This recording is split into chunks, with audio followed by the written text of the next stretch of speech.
This video will show you how to split room charge between room sharers in a reservation.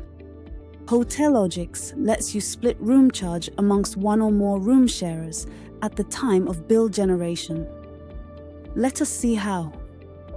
Right-click the reservation for which you want to split the bill for the room sharers. Click View Details in the context menu that opens. The reservation opens in a new tab. Click Enable Editing to make any changes. Click Manage Sharer at top right of the Room Sharers grid.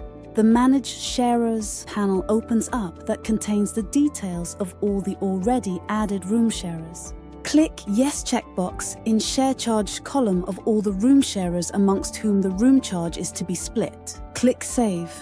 The Manage Sharers panel closes. Note that only the room charge will be equally divided between the selected room sharers. Click Save.